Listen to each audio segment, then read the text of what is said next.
자, 시작해 보도록 하겠습니다. 안녕하세요. 네, 저는 이제 생각이 참 원장이고요. 고병재라고 합니다. 또 이렇게 박수 안 치셔도 돼요. 늦은 시간인데 여기 와주셔서 너무 감사하고요. 설명회는 한 1시간 반? 그 정도 진행이 될 것 같습니다. 그래서 우선 일단 이후에 궁금하신 거 있으시면 좀 많이 여쭤보고 가시면 될 것 같아요. 네. 또 이렇게 그 설명회도 좀 많이 가보시고 그랬나요? 그리고 설명회 같은 것도 이렇게 참여하시는 게 어머니들이 나중에 다 보상받는 그런 기회가 되리라고 생각해요. 그 예전에 그 투자 전문가 워렌 버핏 이런 사람 다 알잖아요. 그 사람이 사춘기 자녀 2명을 키워내면 최고의 경영자라고 얘기를 했대요. 근데 사실 뭐 생각해보면 그게 그냥 한 소리는 아닌 것 같아요. 지금 이런 모습만 봐도 부모님들도 사실 정보 수집을 위한 노력을 아끼지 않잖아요.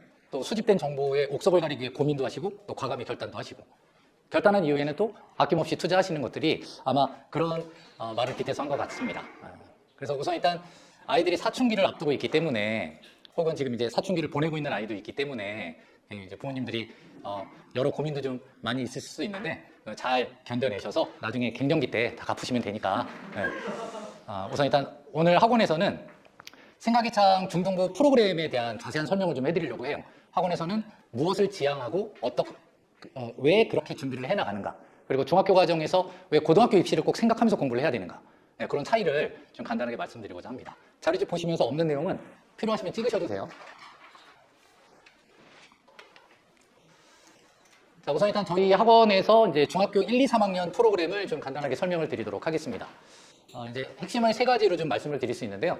아까 말씀드린 것처럼 저희는 중등부를 이제 수능을 어느 정도 좀 목표로 삼고 가르쳐요.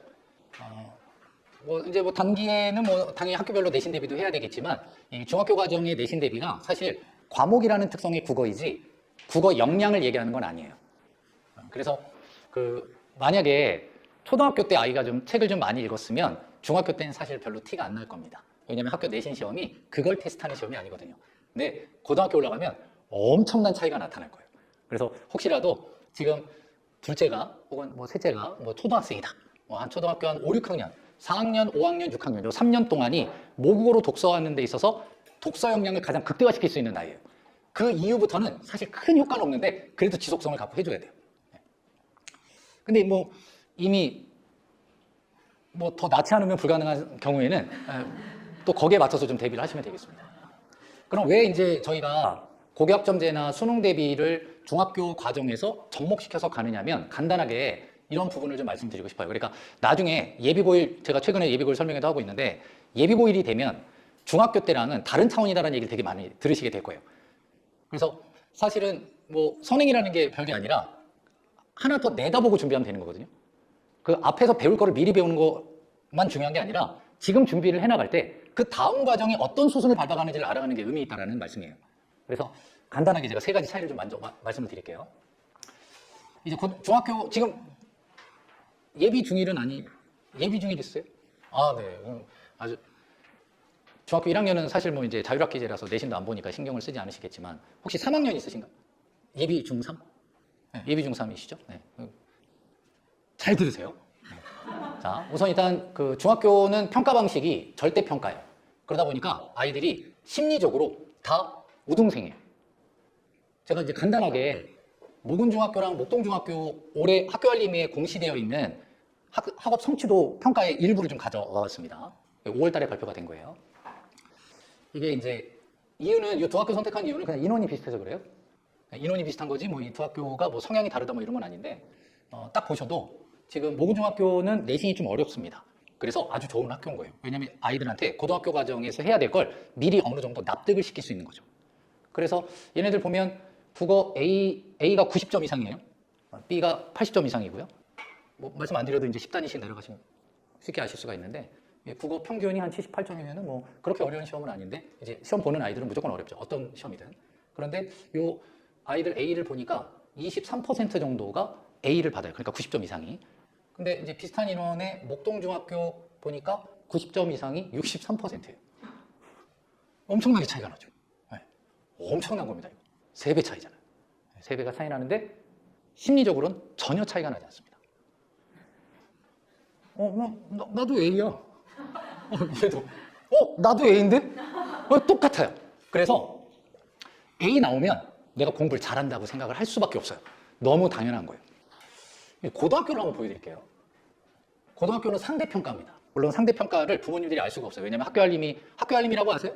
누구나 들어가서 보실 수 있습니다. 거기에 숫자 비밀번호만 거기서 보이는 거 읽을 수만 있으면 다 들어가실 수가 있는데 거기에 있는 자료예요. 똑같이. 이것도 역시 아무 의미 없이 인원이 비슷한 두 개의 고등학교. 물론 이 두 학교가 사실 우리 목동을 대표하는 학교이기도 한데 목동고에 국어 90점 이상 되는 애가 5.2% 그러니까 17명인 거죠. 강서고등학교는 90점 이상이 된 애들이 이제 92명이에요. 그럼 상대적으로 여기 시험이 훨씬 더 어렵다는 걸 대본할 수가 있습니다. 그런데 평균 차이는 크게 없죠. 중위권이 훨씬 더 많지 않습니까? 그러니까 여기는 진짜 팍 터지는 거예요. 그러니까 여기는 뭐 사실 내신에 크게 신경을 안 씁니다. 왜냐면 애들이 정시로 대학을 워낙 잘 가니까. 그래서 여기는 수시, 여기는 정시. 이렇게 뭔가 학교가 지향하는 바가 약간씩은 좀 차이가 있어요. 근데 이게 이제 뭘 의미하는 거냐면 얘네가 이제 무럭무럭 자랐어. 목동고등학교에 만약에 갔을 때 모군 중 애가 만약에 학교에서 A 받았다 그러면 그래도 적어도 2등급 안에는 들어오는 거예요. 학교에 가서. 근데 목동 중에는 감당하기가 힘든 거예요.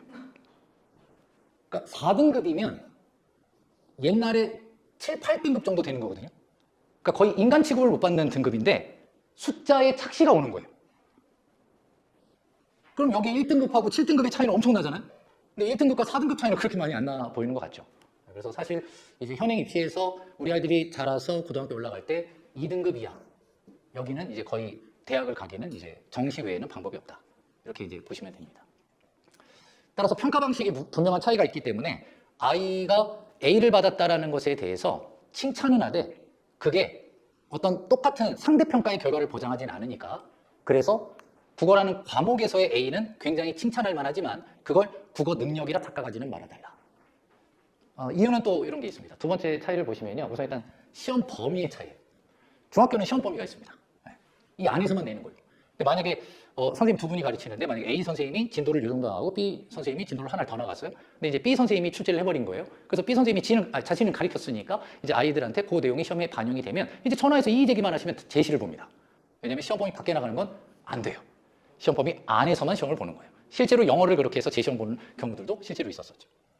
그래서 여긴 범위 내에서만 출제하기 때문에 국어 능력은 별로 중요하지가 않아요. 절대 시간도 부족하지 않습니다. 그래서 그냥 딱딱딱딱딱 이제 배운 대로 하면 거의 대부분 학생들이 이제 공부를 열심히 하면 A를 받을 수 있는 그런 시험인 거죠. 근데 이제 고등학교 올라가면 문제가 뭐가 되냐면 고등학교도 똑같이 시험 범위가 있어요. 대신 부교재라는 게 들어가는 거예요. 근데 이 부교재가 뭐 예를 들어 부교재니까 시험 범위가 있는 거잖아요. 그런데 이제 선생님들이 문학편 이런 식으로 하는 거예요. 뭐 자이스토리라는 책이 있습니다. 올림푸스라는 책이 있어요. 이런 이제 기출 모음집인데 그런 책에서 문학편, 비문학, 사회경제, 과학기술편 이런 식으로 범위를 구체적으로 주지 않고 그냥 진짜 말 그대로 범위를 주는 거예요. 제재의 범위. 이러니까 그 책을 사가지고 문학편 봤더니 작품이 80개인 거예요. 그럼 이거를 과연 시험 범위라고 할 수 있겠는가? 그러다 보니까 여기서 이제 변별력이 생기고요. 문제는 시간이 부족해지기 시작하는 거예요. 그럼 이제 저도 이제 입시를 거의 24년을 넘게 하면서 중학교 때 A 받았던 그 추억이 부모님들한테 똑같이 연장되거든요. 그러니까 아이가 느꼈던 그 행복감을 이 부모님의 어떤 투자 결과로 부모님들도 생각을 하고 계세요. 그래서 내가 학원도 보내고 하니까 확실히 잘하고 하는구나. 이런 생각들을 당연히 하시는 거 아니겠습니까? 그런데 고등학교 올라갔더니 얘가 모의고사를 봤는데 막 국어 4등급 나오고 막 이러는 거예요. 그러면 아니 얘가 중학교 때 국어를 잘했는데 라면서 이름이 국어다 보니까 그 활자 착시로 이거 국어 A였는데 어떻게 4등급이 나오냐 이런 착각을 하시는 거죠. 그런 것들을 최소화시키는 게 저희 이제 중등국어의 목표가 되는 거예요. 당연히 내신 때는 내신은 국어라는 과목에 집중하는 거고 평소에는 국어 소양을 키우는데 이제 중점을 두겠다 이런 말씀인 거죠. 그럼 이제 지금은 감이 안 오시겠지만 5, 6년 뒤에 이제 아이들이 수학 능력 시험이라는 걸 보게 될 텐데요. 이 수학 능력 시험을 볼 때 요때 중학교 2학년 때까지는 그래도 책을 좀 많이 읽은 아이들이 여기서 이제 포텐이 터지는 거예요. 여기서는 전혀 티가 안 나고 여기서는 한 30% 티가 나다가 그래서 그 저희 목동에 뭐 학교별 내신 대비하는 학교 너무 많지 않습니까? 엄청 많습니다. 그럼 똑같이 보낸다고 해서 똑같이 성적이 안 나와요. 그렇죠? 아무리 잘 가르쳐도요. 성적이 똑같이 잘 나올 수가 없습니다. 중학교도 그런데 뭐 당연하겠죠. 근데 중학교 때는 아이의 학습 습관이나 뭐 이런 게 영향을 좀 준다면 고등학교부터는 약간 국어 능력에 영향을 주다가 여긴 전적으로 국어 능력에 의지를 할 수밖에 없어요. 그래서 실제 수험생의 89% 그러니까 3등급이거든요. 3등급. 이 3등급에 해당하는 아이들은 모두 시간이 부족합니다. 끝까지 다 못 풀어요. 왜냐하면 언어에 집착하거든요. 그러니까 표현에 집착해요. 맥락이라는 걸 이해해야 되는데 표현에 집착하는 거예요. 그래서 이걸 어느 정도 중2부터는 저희도 이제 좀 아이들한테 이런 맥락 이해 연습들을 좀 많이 시킬 거예요. 그래서 방금 말씀드린 그 내용이 바로 이런 문해력과 독해력이라는 건데 사실 되게 많이 들어보셨죠? 문해력 키워준다, 뭐 독해력을 향상시킨다, 이 독해력을 이해력이다, 막 이렇게 이제 많이 생각을 해요. 뭐 틀린 말은 아니지만 사실 문해력과 독해력을 부모님들도 좀 정확하게 아시면 도움이 될 것 같아서 제가 좀 간단하게 핵심적인 2가지씩만 말씀을 좀 한번 드려볼게요. 그래서 오늘 댁에 가셔서 아이한테 한번 물어보셔도 좀 도움이 되지 않을까 싶은데요. 우선 이거의 가장 핵심은 사실 이 독서 양이에요. 저는 공부머리는 결국에는 독서머리거든요. 그러니까 독서를 얼마나 많이 했느냐가 공부를 얼마나 잘하느냐에 해당해요. 제가 아시는 옛날에 제가 메가스터디 아시죠? 그래서 제가 거기 이제 온라인 강의를 막 했었어요. 조금 젊었을 때. 거기 1세대예요. 물론 저는 못 떴어요. 그래서 이제 드럽고 치사해서 학원을 차린 거예요. 안 키워주더라고요. 네.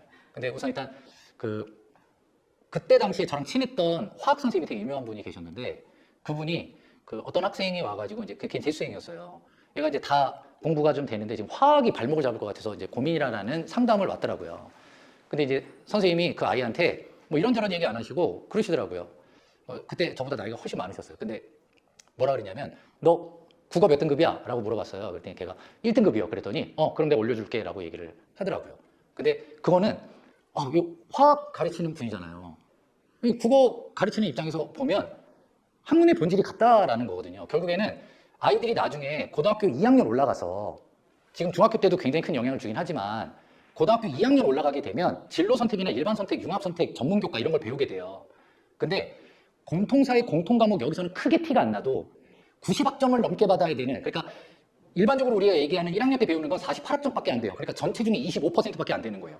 고등학교 때 192학점을 받아야 졸업을 하는 거거든요. 근데 1학년 때 내신이 별로 안 좋아도 전체 48학점, 25% 가는 거예요. 나머지는 무조건 2학년 때 결정이 나는 거예요. 그러니까 2학년 때 어떻게 얘가 내신을 받거나 학업을 잘 이끌어 나가느냐가 대입에 엄청난 영향을 주는데 그때 결정타가 결국은 독서 능력인 거예요. 왜냐하면 물리든 화학이든 애들이 읽어야 될 지문이 거의 비문학 독서 지문의 반 정도 되는 게 나와요. 그리고 이거를 화학적 개념을 통해 풀어나가야 되는데 이거 읽느라고 시간 다 가는 거예요. 그리고 읽어도 뭔 말인지 모르는 거예요. 이게 이제 아마 그런 얘기를 했던 본질이 아닐까 싶은데 그래서 지금이라도 듣지 않았으니까 책을 좀 많이 읽는 건 굉장히 도움이 됩니다. 뭐 의무적으로라도 읽어도 좋고요. 뭐 강제로 읽어도 좋은 건데. 그래서 저는 최고의 선행학습이 독서라고 생각을 하니까 학원에서 독서를 그래서 의무적으로 시키는데요. 저는 부모님들이 더 적극적으로 아이 책을 읽을 수 있는 환경이나 권장을 그리고 관리 감독을 좀 같이 해주셨으면 좋겠어요. 저희도 하긴 하는데 저희는 좀 학습적인 측면이 강하기 때문에 습관적인 측면은 저희가 할 수가 없잖아요. 그래서 독서를 많이 할 수 있게. 근데 요즘 애들이 독서를 잘 못합니다. 끈기가 없어요. 왜냐면 쇼폼 이런 거 보느라고 조금만 읽다 보면 애가 막 죽으려고 합니다. 그러면 죽어도 상관없으니까 버티게 만드셔야 돼요. 근데 이게 제가 실질적인 말씀을 좀 드려보면 책을 좀 많이 읽은 아이들은 우선 일단 글 읽는 속도가 분명히 달라요. 그래서 책을 좀 많이 읽었다라고 하면 보통 한 분당 600단어 정도를 이해합니다. 굉장히 많이 이해하는 거예요. 분당 600단어. 부모님들도 여기 계신 부모님들도 만약에 어렸을 때 좀 책을 읽으셨으면 나는 다 읽었는데 아버님은 반 읽고 있을 수 있잖아요. 그럼 바로 뽀록 나는 거예요. 그냥 바로 튀어나는 거죠. 근데 반대의 상황이면 그냥 모른 척 하시면 되는 거예요. 어쨌든 분당 600단어를 이해하는데 그렇지 않은 일반적인 사람들은 250단어를 이해하는 거예요. 그런데 아이들이 고등학교 올라가서 모의고사를 보게 될 때 모의고사의 기본 지문의 길이는 최소 1000자에서 출발을 해서 1500자를 기준으로 소설은 2400자까지 가요. 그러면 얘네들은 최소 4분을 읽는 데 투자를 해야 돼요. 4분 이상을. 얘는 1분 30초에 다 읽어버리는 거예요. 그리고 또 하나는 왜 빨리 읽느냐면 표현의 언어에 집착하잖아요. 그러니까 단어나 문장, 이 말이 머릿속에 딱딱 꽂혀야 승이 차는 애들이 있어요. 근데 보통 글을 많이 잘 읽은 사람들은 언어를 이해하는 게 아니라 맥락을 이해하는 거죠. 이게 잘 이해가 안 되시죠? 이게 뭐 어떤 거냐면 이 말하는 거랑 글 쓰는 거랑 말하는 게 더 쉬워요. 왜냐하면 말은 시간의 언어이기 때문에 우선 청자가 다 기억을 못해요.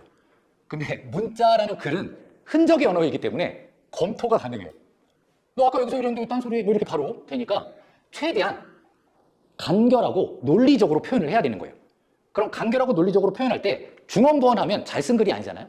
그러면 내가 어떤 정보를 전달함에 있어 독자에게 이 정보 다음에 정보를 나열하는 방식으로 글을 쓰게 되는 건 별로 좋지 않다고 스스로 생각하기 때문에 필연적으로 요약이라는 걸 하게 됩니다.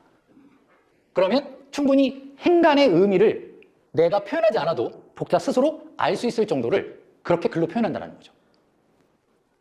그 반대 입장에서 그럼 독자는 그걸 읽어내는 거거든요. 그걸 맥락이라고 하는 거예요. 숨은 의미가 아니라 그냥 자연스러운 맥락. 또 하나는 책을 좀 많이 읽으면 이미지 생성 능력이 되게 좋아요. 그러면 기억력이 좋아집니다. 그러니까 부모님들도 오늘 요 설명회 때 제가 한 말을 다 기억 못 하실 거예요. 근데 그 원장 참 말을 잘하더라. 그냥 뭐 재미있었다. 뭐 그다음 제 딱 보면은 말랐다. 뭐 이런 어떤 이미지는 고스란히 갖고 가시잖아요.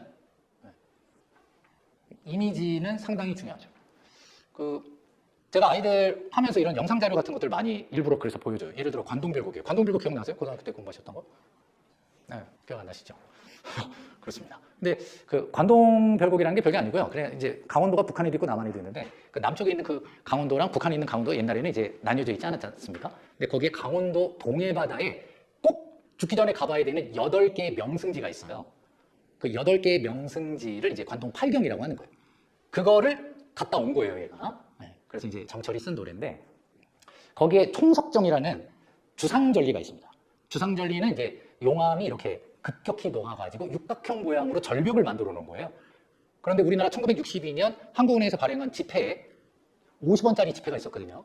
근데 거기에 총석정이 그려져 있었습니다. 왜냐하면 우리나라 최고의 명승지는 총석정이라는 데였어요. 그러다 보니까 문학작품도 엄청 많아요. 그걸 예찬하는 노래가. 그러면 이제 아이들한테 야 봐라 이게 총석정이야 라고 해서 그 육각형으로 깎아지른 듯한 그 모습을 보여준 다음에 이걸 보기 위해 바닷가에서 전면을 보고 산에 올라가서 뒷면을 보고 하는 모습은 아이들이 자연스럽게 이미지로 만들어지거든요. 그럼 관동팔경이 아니라 관동팔경을 얘기하는 관동별곡이 아니라 이걸 소재로 한 다른 작품을 보더라도 그 이미지를 생성하는 건 되게 쉽잖아요. 근데 만약 이거를 글로만 받아들이면 되게 어렵다라는 거죠. 그래서 어렸을 때 꼭 글자로만 된 책을 읽게 하시는 건 별로 안 좋아요. 만화책 읽히세요. 만화책 얼마나 좋습니까? 마법 천자문도 만화책으로 읽어야 애들이 해요. 천자문 같은 것도 한 500자만 알면은 읽는데 전혀 문제가 없는데 괜히 부모님들이 막 욕심내셔서 막 야, 한자도 중요하다니까 기왕할 거면은 한 1급 따자. 그래서 애한테 막 3000자 외우라고 하면 애들이 공부로 생각하면 안 들어오거든요. 그래서 그렇게 지금 얘가 중학생인데 만화책 읽으라고 하면 뭐 괜찮아요? 학습 만화를 읽으라는 얘기예요. 무슨 귀멸의 칼날 이런 걸 읽는 게 아니에요. 그러니까 애가 폭력적으로 바뀌어요. 왜 머릿속에 이미지가 다 폭력적인 거죠? 막 배고 막.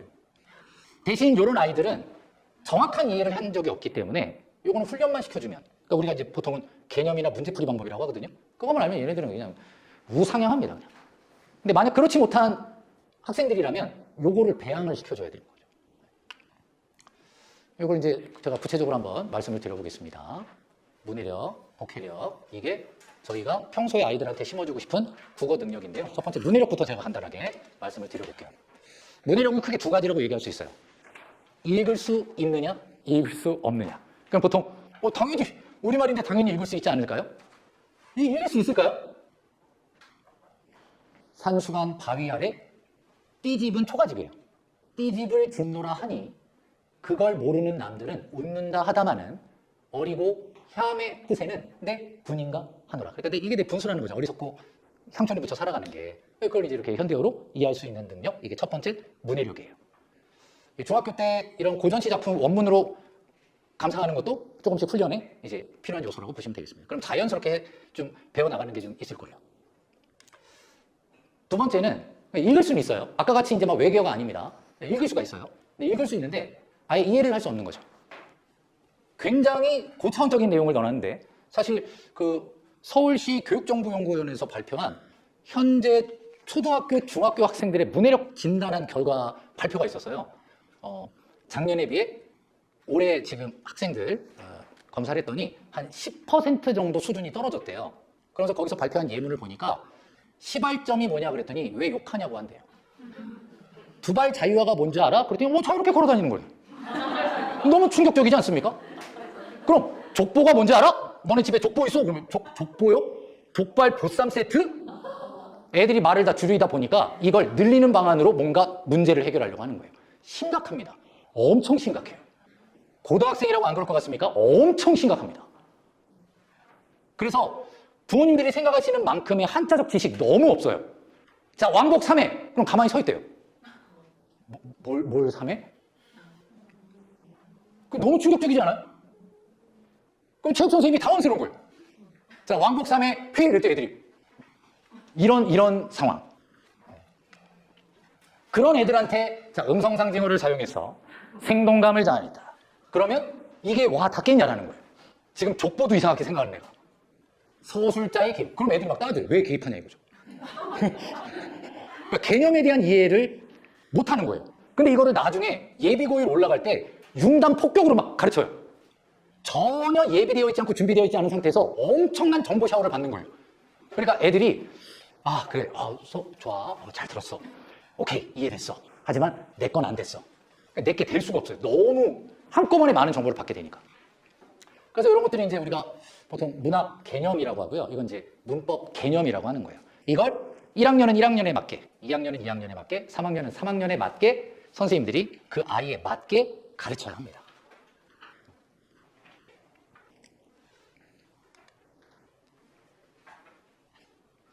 또 하나는 이런 건데요. 표현의 문제예요. 표현. 기본적으로 아이들은 명제가 뭔지 잘 몰라요. 근데 우리는 대화를 할 때 기본적인 명제의 약속을 갖고 해요. 예를 들어서 토끼는 동물이다.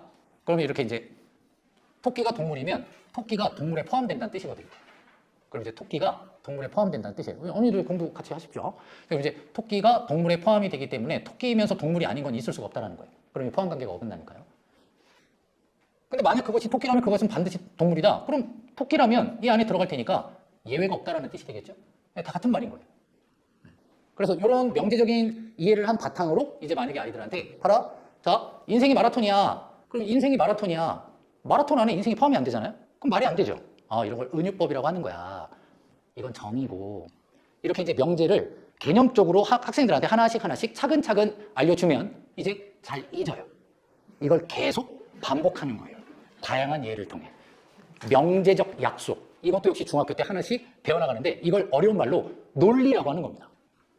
그러면 이건 이제 표현만 달라지는 거예요. 만약 이렇게 표현하잖아요. 정원 명제. 이렇게 표현하잖아요. 가원 명제. 그러니까 이렇게 말만 달라지고 수학에서는 충분 조건, 필요 조건. 이런 식으로 말만 달라지는 거예요. 과목에 따라서. 이제 독해력을 좀 간단하게 또 말씀을 드려보겠습니다. 맥락을 얼마나 이해하는가. 제가 그래서 이제 좀 약간 충격적인 문제를 하나 가져와 봤어요. 엄마, 누나 앞으로 학원 안 간다는데 진짜야? 그때 엄마가 국 씹는다. 얼른 밥 먹어. 그럼 이제 엄마가 이 말을 한 것은 너랑 누나 학원 얘기할 만큼 엄마가 지금 심리적으로 여유가 없어. 지금 누나 하나로도 지금 내가 뚜껑이 열린 상태니까 넌 밥이나 처먹어 뭐 이런 얘기죠. 근데 이제 아이가 엄마가 자신을 무시한다고 생각한다는 거죠. 그러니까 엄마는 나랑 대화하고 싶지 않다라는 뜻이라고 받아들여야 되는데 자기를 무시한다라고 생각해요. 근데 요즘 아이들은 이게 왜 틀렸는지 따집니다. 왜냐하면 모든 글은 글쓴이 입장에서 맥락을 이해하는 거지 내 입장에서 해석하는 게 아니에요. 근데 왜냐면 내가 가끔 이런 적이 있었거든요. 그때 내가 뭘 느꼈냐면 약간 모멸감을 느꼈어요. 그럼 그 기억으로 모든 것들을 평가해요. 자기 입장에서 해석을 하는 거죠. 근데 이거는 우리 아이, 안 그런 아이들은 독서가 해결을 해준 거예요. 엄마의 대화보다 훨씬 더 많은 간접 경험으로 그 맥락을 이해했던 거고요. 근데 만약 그렇지 않은 아이들은 지금의 하나의 일련의 문화입니다. 지금 아이들이 갖고 있는 문화. 저는 제 친구가 예전에 이렇게 얼굴이 멍이 들었어요. 왜 그래? 그랬더니 나 넷째 작은 형한테 맞았대요. 그럼 얘는 우선 일단 남자 형제만 해도 최소 얘가 6명이어야 되잖아요. 넷째 작은 형한테 맞았으면 큰 형이 있을 거 아니에요. 그럼 형이니까 지보다는 위잖아요. 그럼 얘가 동생이 있는지 없는지는 모르겠는데 어쨌든 이 집에 지금 남자 형제만 6명이 있어야 되는 거예요. 근데 요즘에 아이들을 보면 과연 형제가 몇이냐 이거죠. 그럼 거의 대부분 둘이에요. 그러신가요? 그렇죠. 거의 대부분 둘 아니면 하나. 그래서 저번에 설명하는데 어떤 어머니가 4명이요? 이러고 내가 축하드립니다 그랬는데 요즘은 그런 일이 쉽지가 않은 거죠. 근데 이게 문제는 아니지만 약간 아이들이 오해하게 만든 게 있어요. 왜냐면 아이가 몇 명 안 되면 관심과 자원이 집중되거든요. 그럼 저녁에 외식을 하더라도 애가 먹고 싶은 대로 보통 가지, 부모님들이 막 하드캐리해서 닥치고 먹어 이러면서 애를 막 끌고 가서 막 나 먹기 싫은데 막 그리고 막 파 싫은데 그러면 파 입에 넣어. 그럼 막 뭐야 가부장적이야 뭐 이거 시대가 어느 때인데 뭐 이렇게 생각을 하신단 말이에요. 거의 대부분 아이 중심으로 많이 가죠. 그러다 보니까 아이들은 자기가 중심이 아닌 걸 받아들이기가 힘들어요. 그래서 모든 걸 자기 입장에서 많이 해석을 합니다. 그래서 심지어는 이거를 고등학생 때 고치는 건 이미 다 컸잖아요. 이러니까 고치기가 너무 힘든 거예요. 그래서 애초에 중학교 때 시를 읽으면 화자 입장에서 생각을 해야지 건방지게 지가 평론가가 돼가지고 여기 함축적 의미는 뭘까? 이건 뭘까? 뭐 이런 식으로 지가 다 재단을 해버려요. 맥락이 아니라 다 언어 중심으로 읽어버리는 거예요. 이렇게 말했잖아요. 이렇게 말했잖아요. 그 부모님들도 누구랑 대화할 때 내 말꼬리 붙잡고 들어주면 짜증나지 않으세요? 그럼 출제위원들은 얼마나 짜증이 나겠습니까? 학생들이 이제 그런 경우들이 되게 많다는 거예요. 또 이것도 마찬가지입니다. 이제 그 이상한 나라의 앨리스의 일부인데 뭐 어떻게 하면 안으로 들어갈 수 있어요? 난 여기 앉아 있을 거야. 그럼 너 못 들어가 이 얘기잖아요. 그죠? 너 못 들어가. 어떻게 하면 안으로 들어갈 수 있냐고요. 그러니까 이제 앨리스가 요즘 아이라서 못 알아들은 거예요. 그랬더니 꼭 들어가야겠어? 난 여기 앉아 있을 텐데 그럼 나는 널 들여보낼 생각이 없다. 이 뜻인 거죠. 이런 게 자연스럽게 맥락인 거예요. 상황이 만들어주는 맥락. 그래서 이건 X고 이건 동그라미니까 다 헷갈리지 마시고 한번 보시면 돼요. 이번에 조금 차원을 높여보겠습니다. 아이들이 다 아는 이제 토끼전이에요. 수군가 이런 거 아시죠? 네. 간을 가져오겠다고 기지를 발휘해서 용왕을 속여서 육지로 이제 토끼가 나왔어요. 그래서 별주부를 따돌리고 이제 도망을 쳤죠. 그랬더니 갑자기 이제 독수리한테 잡힌 거예요. 그러니까 이제 완전 짜증나겠죠. 근데 어떻게 해서 위기에서 빠져나왔는데 또다시 위기에 빠진 거잖아요. 이제 토끼가 또다시 이제 기지를 발휘했어요. 아이고 내일이야, 아이고 일을 어찌하냐. 나 죽기는 서럽지 않으나 차마 눈을 못 감겠네. 수궁천리 머나먼 길에 겨우 얻어내온 것을 무주공산에 던져주고 임자 못 찾아 전하니 아이고 원탕이라 여보시오 장군날이 그러니까 이제 독수리일 거예요. 어서 빨리 잡수시오. 나를 잡아먹으시오. 차라리 어서 죽어 이 서름을 잊으려고. 그럼 이 서름은 당연히 이 얻어내온 것을 아무에게도 전달을 못하고 그냥 죽게 됐다라는 얘기일 거예요. 그러니까 독수리가 듣더니만 야, 너 죽기보다 더 아깝다라는 그것이 도대체 뭐냐? 독수리의 욕심을 자극한 거죠. 그러니 뭔가 이 궁금증을 통해 자기를 드세요. 나 살기 위해 하는 얘기야. 드세요. 근데 내가 서러운 건 먹히는 게 아니라 이걸 못 쓰는 거네. 이렇게 이제 얘기를 한 거죠. 그러니까 이제 독수리가 거기에 또 끼어 들어간 거예요. 그럼 이제 문제에서 아주 기가 막히게 학생들에게 새로운 맥락을 만들어줘요. 차라리 어서 죽겠다면 이 소름, 아까 이 소름 있죠? 이 소름. 그럼 여기에서 이 소름은 맥락상 이거잖아요. 이걸 못 쓰고 죽는 거. 근데 이 언어를 떼다가 문제에다가 넣어서 이런 맥락을 형성해 버리는 거예요. 그러면 이 맥락이 자신의 한을 풀기 위해서 자기를 먹으라고 한 얘기이냐? 그게 아니라 살기 위한 기지인데 근데 이 말만 요것만 읽어보면 말이 되잖아요? 그럼 애들은 맞네 이렇게 생각하는 거예요. 이게 또 틀린 거죠. 근데 물론 이제 만약에 아까 이제 예비 중일 경우에는 이 질문은 읽지 않게 해주시고 아예 이제 국어 포기하니까 만약 중3 정도 된다고 한번 읽어보라고 해보세요. 그래서 이제 이런 문해력과 독해력의 가장 기본이 이런 거지만 여기서 이제 한 단계 더 높은 차원이 있어요. 그게 이제 이미지 생성 능력, 바로 기억력입니다. 기억력. 아까도 말씀을 드렸지만 사실 아이들이 글을 읽으면서 제일 잘 못하는 게 있어요. 원래 독서라는 건 문자로 이미지를 만드는 거거든요. 문자를 읽으면서 머릿속에 이미지가 만들어지는 거예요. 그게 독서예요. 근데 감각 언어, 그러니까 이제 시각이나 청각, 후각, 촉각, 미각 이런 걸 자극하는 언어를 감각 언어라 그래요. 그래서 뭐 예를 들어 느티나무에 바람이 불고 있다. 그러면 이제 어머니들 머릿속에 지금 바람 불고 있죠. 그럼 이미지 떠오르지 않으세요? 근데 아이들은 느티나무에 바람이 불고 있다. 느티나무, 시적 대상, 바람, 샘, 잠깐만 이건 시려니까 아닐까? 이미지를 차단해요. 그러니 맥락이 안 생겨요. 그러니 시의 내용도 기억이 안 나요. 애들이 다 언어화시킨 다음에 정보화시키고 잘게 끊어가지고 긍정, 부정 막 이런 식으로 글을 읽으니 실력이 안 느는 거예요. 그 문제에 해당 문제의 정오는 맞출 수 있을지언정 국어 능력은 향상이 되지 않는 거예요. 그럼 자연스럽게 이미지를 만들어야 한다는 거죠. 어부가 달밤에 호수에 배를 띄워서 나갔어요. 이제 이 어부는 달 위에 있으면서 달 아래 사는 거예요. 그럼 이거를 의미 분석하지 않고 그냥 제가 자연스럽게 말씀을 드렸는데 어머니들 머릿속에 지금 이게 기가 막히게 아름다운 물에 비친 달, 위에 뜬 달, 이 어부의 풍류 느껴지시지 않아요? 네, 그럼 이거로 끝나는 거예요. 그럼 이거로 의미가 전달이 되는 거예요.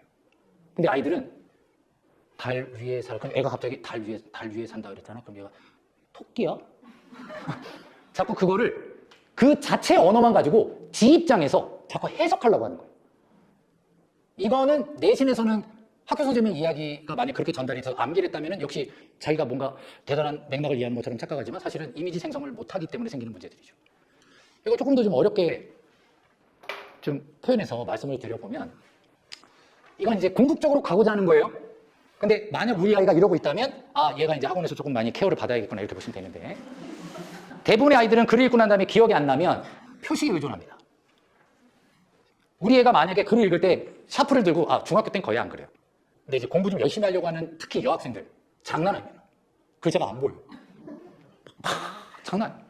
막 번호도 매기고 지 혼자 막 여기서 이쪽으로 화살을 막. 나는 애가 문제를 풀지 않고 뭔가 수업을 하고 온 거예요. 근데 왜 그러냐면 안심을 시키는 방법인 거예요. 만약에 이런 글이 있다고 쳐보세요. 수요는 가격이 상승할 때 수요량이 감소하는 반면 이게 뭐라는 거야? 공급은 가격이 상승할 때 공급량이 뭐라는 거야? 그럼 수요는 가격이 상승해. 근데 수요량이 안 감소해. 주체가 뭔지는 안 봐요. 결과만 봐요. 공급은 또 학교 선생님이 세모하라 그러니까 세모해보고 가격이 상승해? 근데 공급량이 증가해. 이러면서 지가 이해했다라고 착각하는 거죠. 전혀 하나도 이해가 안 되는 거죠. 근데 이제 만약에 이런 이미지를 만들어 준 다음에 이런 거를 읽게 되면 그럼 자연스럽게 수요는 수량과 가격은 항상 반비례하게 움직여주는 게 소비 욕구야. 공급은 판매 욕구야. 그럼 아파트 가격이 올렸을 때 건설사가 집을 짓는 거잖아요. 정부가 짓는 LH가 아니라 푸르지오는 그런 겁니다. 그럼 이제 수요는 싸지면 더 사잖아요. 이게 원리잖아요. 이런 거 이제 어느 정도 아이들이 좀 이런 것들은 이제 배경식이라고 하는 거예요. 어떤 구체적인 개념에 대한 배경식이 아니라 용어에 대한 배경식이죠. 그럼 얘는 이거 읽을 때 수요는 가격이 상승할 때 그렇지. 가격이 상승할 때 수요량이 감소해. 그러니까 우하향하는 거네. 그럼 얘는 가격이 상승할 때 공급량이 생겨. 그렇지. 우상향하네. 그럼 이제 그 다음 질문에 만약 수요가 증가한다면 그럼 수요가 오른쪽으로 이동하잖아요. 그럼 가격이 상승하겠구나. 이게 자연스럽게 이해가 되는데 얘는 그 다음에도 수요가 증가하면 그럼 가격이 상승한다. 잠깐만. 수요가 감소할 때 가격이 말이 안 되잖아. 뭔 말이야? 이렇게 이제 미궁에 빠지기 시작하는 거예요.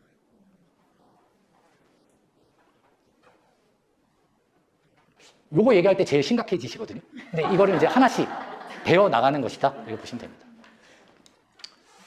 그래서 이제 저희 학원에서는 수업을 주말에 좀 몰아서 해요. 주말에 몰아서 하고 이런 평일에는 지금 아이들이 다 강의실에서 클리닉 받고 있어요. 그래서 수업하고 클리닉을 철저하게 좀 나눠서 합니다. 제가 예전에는 우리 이제 중학교 중등부 수업은 안 하지만 고등학생들 수업할 때도 보면 그 아쉬운 아이들이 되게 많아요. 아쉬운 아이들. 그러니까 어쩔 수 없이 학원에서 막 조는 애들이 있잖아요. 그럼 걔를 내가 안 깨워주면 왠지 교육자 같지가 않은 거예요. 그럼 걔를 깨워야 되잖아요. 그리고 또 걔한테 또 좀 졸면 안 되는 어떤 이유를 좀 납득을 시켜줘야 되면 안 조는 아이들이 그 존애 때문에 시간을 쓸데없이 낭비하고 있잖아요. 그 딜레마에 빠지는 거예요. 그럼 쟤를 그냥 졸면 그냥 난 수강료 받았으니까 전기세도 내야 하고 그러면 그냥 모른 척 지나가는 게 얘네들을 위해선 맞지. 근데 또 쟤를 생각하면 그럼 쉬는 시간에 얘기해야 되겠다가 결국은 클리닉을 아예 분리하게 만든 거예요. 근데 사실은 이런 발상도 되게 커요. 저도 지금 고등학교 1학년, 고등학교 2학년 애가 있거든요. 둘이 있는데 사실 초등학교 때는 이게 거의 핵심이잖아요. 건강하게만 자라다오. 너의 꿈이 뭔지 엄마가 다양한 경험을 시켜줄게. 그 다양한 경험을 하면 뭐 아이들이 그걸 좋아하면 좋은데 꼭 유흥의 즐거움만 남기는 아이들도 좀 있어서 아쉽긴 하지만 그래도 막 박물관도 많이 다녀보시고 하셨을 거 아니에요? 안 가셨어? 박물관에 많이 데리고 다니시죠? 해외여행이 답이 아닙니다. 해외여행이 중요한 게 아니라 우리 지역 명소나 이런 것들 많이 보여주세요. 막 그런 박물관 많이 가면 우리 애들도 보면 그때 그걸 엄청 많이 활용하더라고요. 초등학교 때는 사실 이게 핵심이 돼요. 그리고 이제 중학교의 핵심은 이거여야 된다고 저는 생각을 하는 거죠. 이건 당연히 고등학교 때. 근데 사실 이 두 개는 항상 같이 가야 되는 거죠. 이건 학원에서 할 수가 없잖아요. 근데 가끔 이제 애들 좀 허기지고 이럴까 봐 이제 초코파이라도 갖다 놓고 좀 먹으라 그러면 남학생밖에 안 먹어요. 여학생들은 먹을 때 뭔가 좀 당당하게 이렇게 가져가면 되는데 지나가다 마치 손에 걸려서 어쩔 수 없이 집은 것처럼 희한하더라고요, 여학생들은. 진짜 그래요. 여학생들이 지나가다 다 왔네, 어쩔 수 없네 이래서 이거 남학생들이 또 와갖고 이렇게 가져가고 막 이래. 근데 사실 이제 집에서 열심히 이렇게 좀 많이 해주시지만 또 하나 이제 중학교에 올라가면, 그리고 지금 현재 중학생이라면 이 부분을 좀 많이 신경을 쓰셔야 돼요. 제가 아이들 키우면서 가장 신경을 많이 썼던 건 부모 말을 잘 듣는 아이를 만드는 게 제 목표였어요.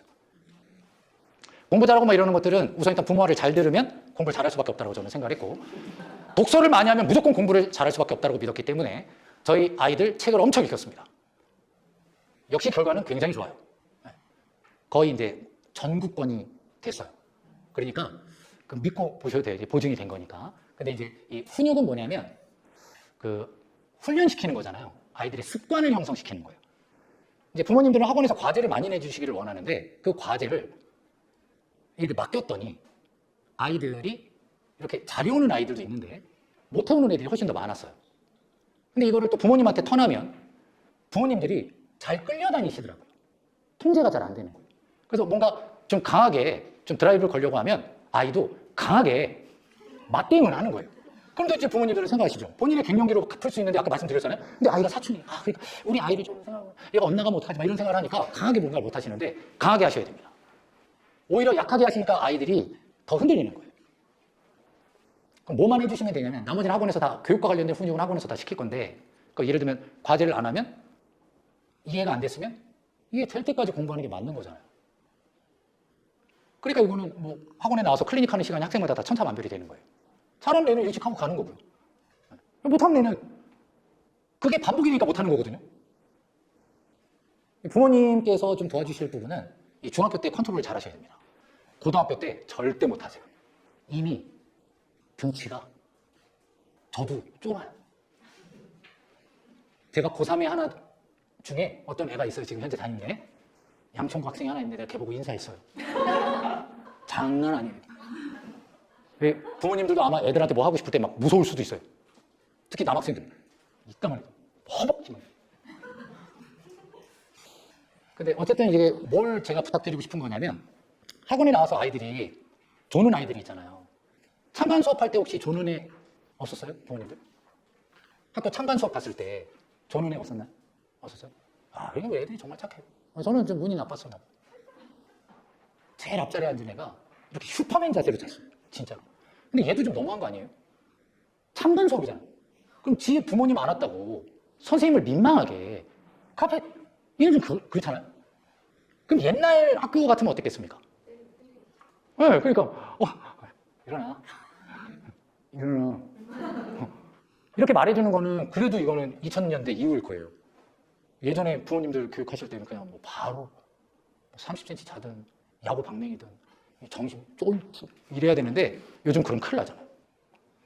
쉬는 시간이 아니라 영상을 틀어주시고 선생님이 부모님들이 쫙 계시니까 민망했는지 걔 앞으로 가서 이렇게 무릎을 꿇고 그래서 뭐라고 막 얘기를 하시는 거예요. 근데 절대 욕은 아니었을 거예요. 그렇지 않겠어요? 그러니까 애가 막 이러더니 마지못해 일어나는 것이 아니지 지 머리를 막 이렇게 녹이더라고요. 사경을 헤매요. 왜 그러겠냐라는 거예요. 걔가 각심을 품고 부모님들 앞에서 이 선생님을 그동안 참았던 한번 여기서 해소해보자는 아니었을 거라는 거죠. 애들은 대부분 그래서 학교 가서도 자고 하고 나서도 자는 거예요. 밤에 못 자니까. 그 부모님들이 먼저 잠드니까. 불침번을 쓰라는 얘기가 아니라 아이가 공부 안 할 때 할 걸 만들지 말아달라는 얘기예요. 만약 공부 안 할 때 할 거는 가족과 함께 하는 거면 좋잖아요. 같이 밥을 먹거나 TV 보더라도 같이 보거나. 근데 아이 혼자 하게 하는 무언가를 만드는 순간 아이는 잠을 안 잡니다. 그래서 휴대폰이나 이런 걸 내가 학교 갔다 오잖아요. 휴대폰을 그래도 빼줄 수는 없죠. 빼주세요? 최고입니다. 근데 만약 뺏을 수 없다. 그럼 거실에다가 놔두게 해야죠. 컴퓨터를 거실에 놔둬야지 애 방에 놔두면 안 돼요. 그럼 더 큰일 납니다. 학교에서 태블릿 주잖아요. 거실에 놔둬야죠. 그래서 핑계는 대야죠. 충전기를 모두 거기다 몰빵을 해버리셔야 돼요. 충전시켜야 되니까. 그리고서 아이랑 충분한 대화로 합의를 보셔서 습관을 만들어 주시면 애가 차라리 피곤하고 이러면 나와서 물을 마시지 이걸 하지 않습니다. 그리고 두 번째 훈육은 애가 열심히 공부했잖아요. 근데 학원 보내는 걸 공부라고 생각하시면 안 돼요. 순공, 순수한 자기 공부 이게 필요한데 이게 보통 이제 주말에 학원을 좀 몰빵으로 보내시면 오전에 국어학원, 오후에 수학학원 8탄 애가 집에 와요. 힘들어. 잘했어요. 엄마가 그래 고생했어. 뭐 먹을 거 줄까? 막 이러면서 이제 하다가 그러면 이제 열심히 했으니까 너 핸드폰 게임하고 놀다가 자. 그게 나는 가장 큰 이해가 안 되는 부분이에요. 애가 학원을 갔다 와서 공부를 한 건 지 공부한 거잖아요. 그걸 왜 보상을 해주냐 이거예요. 내가 그래서 애들한테도 그러거든요. 야, 너 아빠가 돈 벌고 오면 네 보상해주냐? 너 엄마가 밥 차려주면 보상해드려? 넌 왜 공부했는데 보상받기를 원하냐? 네가 할 걸 당연히 한 건데 왜 그거를 네가 위해서 네가 해야 한 거를 왜 남한테 그걸 또 보상을 받을? 이거 완전히 얌침해. 그거부터 뜯어고쳐라. 그 생각부터 바꿔야 된다. 그 공부란 건 당연한 거다. 학원을 갔다 와서 복습을 하고 자야지. 어디서 바로 자냐? 그 애가 피곤해 쪄들면 바로 그냥 걸어 떨어지는 거예요. 근데 이게 핸드폰 하는데 얼마나 머리도 안 쓰는데. 계속 이렇게 보면서 이러면서 계속 그거 쳐다보고 있는데 애가 피곤하겠습니까? 그러니까 막 새벽 4시, 5시 막 이래요. 장난 아니에요. 그럼 학원을 보내든 주말에 학원을 보내든 애들은 그냥 다 자요. 그게 가장 큰 문제예요. 아무리 깨워봐야 안 됩니다. 그냥 무조건 그냥 그 꿈속에서 슈퍼맨이에요. 다. 잘 한번 해결해 보세요. 그것만 해결하시면 나머지 얘와 관련된 훈련은 학원에서 시키는 게 제가 지향하는 프로그램입니다. 또 뭐 과제양이나 이런 거 걱정 마세요. 학원 애들 나와서 푸는 과제양이 적지가 않습니다. 대신 저희는 풀어오는 걸 원하지 않아요. 내 눈 앞에서 풀고 모르면 질문하는 거예요. 그게 가장 중요한 거예요. 그래서 일주일에 2번 오는 겁니다. 그 다음에 저희 클리닉은 무조건 다 강사가 해요. 궁금해 하실까 말씀을 드리는데 조교나 대학생 쓰지 않습니다. 왜냐하면 가르치는 선생님이 질문도 가장 정확하게 아이를 이해하고 있기 때문에 강사 스스로가 다 하고 결과도 상담도 부모님들 뭐 필요하신 거 있으시면 그 지도하시는 지도 강사분께서 직접 다 알려드릴 거예요.